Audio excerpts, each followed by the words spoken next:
Good morning, Rabbi. We were asked by one of our friends, does the Torah material which is published today, whether it's Bible, whether it's commentary on the Bible, the Mishnayot, the Talmud, all kinds of things like this, all kinds of books, Torah books, Musar books, ethics, all kinds of stories, all kinds of biographies, all kinds of Torah material which are published today in all kinds of pamphlets and sheets and all kinds of materials like this, do they have holiness? This question has many ramifications in halacha. Whether you're talking about whether you can put something on top of them, you have the holiness that you're not allowed to put something on top of them. Also regarding the issue of having to do genizah on them, that means to bury them, to put them into burial, or can we just throw them out into the garbage? There will also be another ramification. Also, a third ramification will be a person, let's say, has these materials in his bedroom where he sleeps with his wife. So the question is, does he have to cover them, right, in order to be with his wife? Because the truth is, right, that we know that when you have a Torah material, it has to be covered with a double cover. So the question is, do these things also require such a cover like that? So in order to get to the answer, we have to understand one thing. The Talmud teaches us, the Talmud Yerushalmi, that only things which are written by hand, what does that mean? That a person takes a certain writing utensil, whether it's a pen or some kind of other utensil that he writes with, if it's written by hand, so then it does have kedusha, then it does have holiness. But something which is not written by hand, or it's done by a different method. What does that mean? Either it's printed, or it's made by photocopies. There is a difference between printing and photocopies. What does that mean? That printing, the truth is that there is a dispute amongst the later authorities who saw the printing press when that was originally created 700 years ago. There was a dispute amongst them. Is that considered to be writing, or is that considered to be not writing at all? But in those days, the printing press was different. Not like the printing press we have today. The printing press we have today is automated and computerized. In those days, it was done by hand. Basically, they were like pressing for each letter. They were pressing a button. And then it was more like handmade. So what does that mean? That the printing that we have today is not exactly the printing we had in those days. But nevertheless, regarding printing in those days, the hand printing which they had, right, there was actually a dispute whether it has kedusha, whether it has holiness, things which are written in such a manner, which are printed in such a manner. But nevertheless, disregarding this machloket, this dispute that they had regarding the printing press in those days, now we have most of our books and pamphlets and so forth, all these kinds of materials, are not made by writing and they're not made by printing. They're made by photocopies. The photocopies are very high quality, so therefore they write laser and all kinds of things like this. So they come out very beautiful and nice and clean. But the question is, do they have any holiness? So the truth is that we find in several sources, there is a book called Safnat Paneach, which was written by the Gaon Regachover, one of the great rabbis of the Ashkenazim. So he writes over there that even if you have a Sefer Torah, a total Sefer Torah, from beginning to end, and it's made in with a roll. It's like rolled up, like a Sefer Torah is.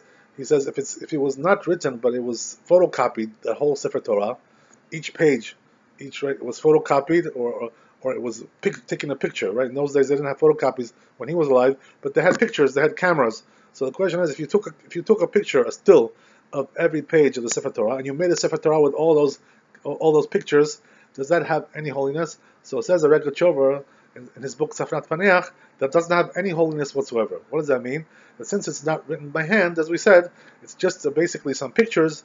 So therefore, right, it has no holiness whatsoever.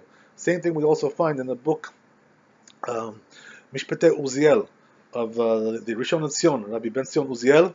He also writes that these kinds of materials have no kedusha, no holiness whatsoever. We also find this brought down in the book Halacha Bura, in the second volume, in the laws of Tefillin, in the back, when he has the responses over there, he also brings them over there. He brings us down this idea. So we see that there are several sources that teach us that when it comes to photocopies, there is no holiness whatsoever in such materials, whether they're pamphlets or books or whatever they are, right? Whatever they may be, if they're photocopied or if they're pictures, things like this, even though you have the name of God there in those pictures and those photocopies, nevertheless, those names of God have no kedusha, have no holiness whatsoever. So what does that mean, Rabbi?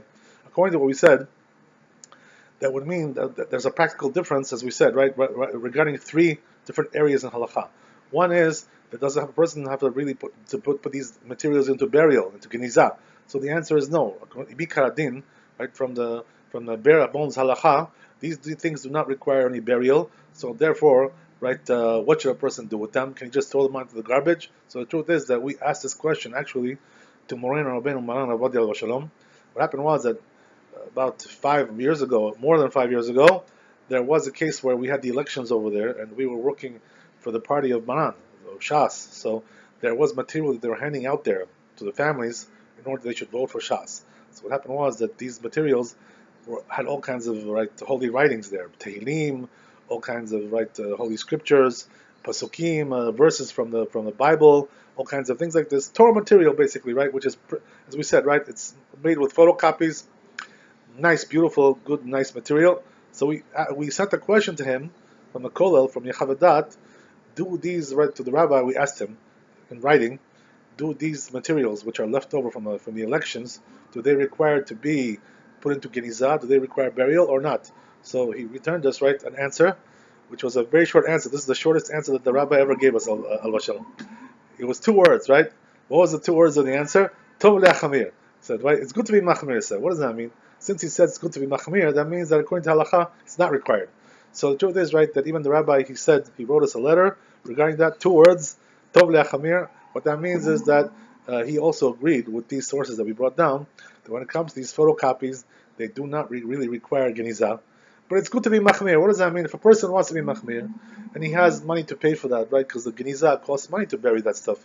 You got to pay for that. So what happens is that if a person has money and he wants to be machmir, very good, right? Tavo alav bracha, right? He'll be blessed, that he's choshesh, he's concerned, even regarding these kinds of photocopies which don't have holiness according to the poskim that we just mentioned. Nevertheless, he still buries them. It's very good to be machmir, but nevertheless, Rabotai, since it's really not required according to halacha, there's also a nice solution that a person can do if he doesn't have the money to pay for the genizah, and if he doesn't have the time to go there and take all these materials and bury them. So what a person can do is put them into a separate garbage bag, right, separately, without putting other garbage in there. Put them separate, seal them tight and good. Right, everything should be sealed up nice, and then put it into the garbage, right, and let it go into the garbage. So there, right, what happens is that this way he's not disgracing the writings by destroying them, by having all kinds of other garbage there together with that to destroy the writings actively. So what happens is that eventually, anyway, right, the garbage that we throw into the garbage, it gets buried anyway. So it does go into genizah eventually. That's what usually happens. Even though, right, it's not a clean place over there, but since it's sealed up, right, and it's nice and closed and nice, tightly closed, so therefore, right, there's no really concern that there's going to be any contact with the actual garbage itself. It's just going to get buried there, so forth and so on. So therefore, Rabbi, if a person wants a nice solution when it comes to this issue, what should he do? As we said, let him put to a separate garbage can, into a separate garbage bag. I'm sorry, and let him seal it up really, really good, or double bag it if he wants to double bag. That's even better. Make sure it nothing will go in there, and then he can throw it away into the garbage. That's what he can do. If he wants to be machmir, as we said, he wants to do genizah, God bless him, but we're not required to do such a thing like that. The truth is, right, nikra din, right, according to the bare bones halacha, he can even throw it away, this kind of stuff. He doesn't really need, even though he may feel bad doing that, because it's holy writings, it doesn't feel nice. It has a certain sensation there, which is not pleasant, right, to do such a thing like that. But whatever, if he can overcome the sensation, he can do that too as well, as we said, right? That's the idea of the time. Also, regarding the issue of that would also have an effect on the issue of if a person finds these materials on the floor. So the truth is, right, if he finds them on the floor, these kinds of materials, let's say they made all kinds of sheets with all kinds of Torah material, and there are photocopies, as we said. So what happens is that he doesn't have to go now and pick each one up from the floor. Why is that? Because if somebody threw it there, it fell on the floor, the wind took it or whatever, right, he doesn't have to go now and gather them up and to because they have kedusha, because they really don't have kedusha. That's the idea of a time. So since they don't really have kedusha, so therefore he wouldn't have to gather them up if they're on the floor. And that's what it says in the tshuva of Rabbi Wazner, as we saw, that we wrote several years ago, before he passed away, Alav Shalom, that he also wrote that if you find these things on the floor, these kinds of materials, you don't have to pick them up, because they're photocopies, and therefore they really don't have kedusha. Also regarding, right, a person who has these kinds of books in his bedroom, right, and he wants to be with his wife over there, so the truth is that if he wants to be machmir, he can cover those things, at least with one cover, if not two, because the jacket also can be considered a cover, according to some opinions, whatever. If he wants to cover it, it'll be machmir, but the truth is, right, that according to what we said, that would also follow automatically that he doesn't really have to cover those books at all. That's really the idea. Why is that? Because they don't have kedusha. So therefore, if he does not cover them, he has no sin, right? It's considered to be 100% kosher. There's also another thing, which interesting, which we noticed when we went to the house of Maran Alav Shalom, Rabbi Alav Shalom. What happened was that we would see over there that he had books, all out. The rabbi, when he used to study his materials, he had lots of books that he took out, and they would like pile up, like two different piles over it, right? Yachad Yachin ve'Yachad Boaz, right over there, one side, the other side, two piles of books like this high, right up to the ceiling. So what happened was that we would see that those books also had things on top of them placed. What does that mean? He had their pens and glasses and all kinds of material and phones also. I also saw a phone which was put on top of the phones. So what does that mean? Since these books nowadays, which are made by photocopy, they really don't have kedusha. So therefore, there is also no prohibition to put on top of them all kinds of things, right? All kinds of mundane items.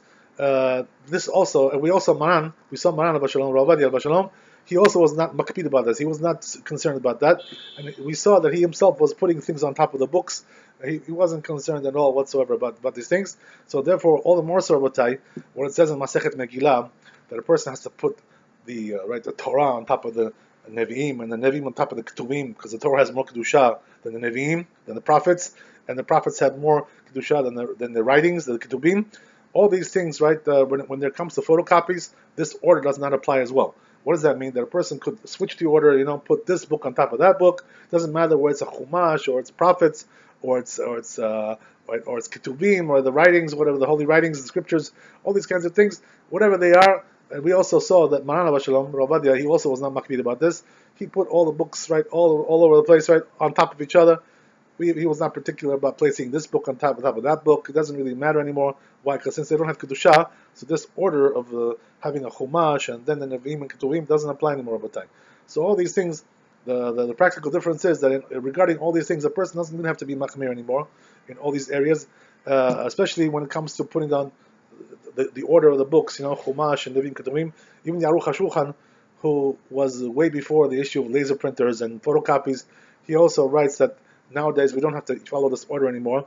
Why is that? Because since now they're printed, the books, in his time they were printed, they were not yet photocopied, but they were printed, and even he agreed that when it comes to printing, you don't have to follow this order. So when do we have to really follow that order of the Torah and Nevi'im Ketuvim? That's talking about when you have a handwritten scripture, right? It was written by hand, so that has kedusha, that has holiness, right? And also, all the more so if it has also, it's written in a glil, right? It's written in on parchment, and it's written in a rolled up, right? Rolled up like this in a glil.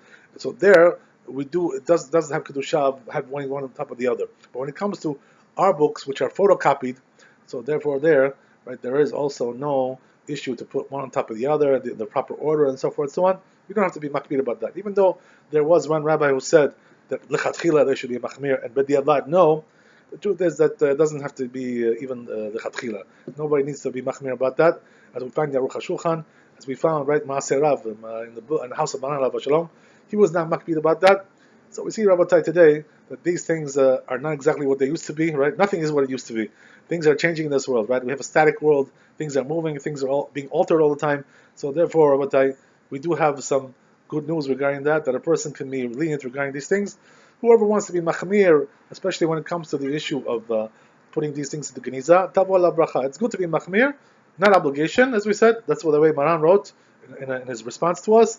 So therefore, Rabbi, a person can act accordingly and feel safe and secure. He has no sin even if he throws these things away. Baruch Adonai leolam, amen ve'amen. Chazak u'baruch.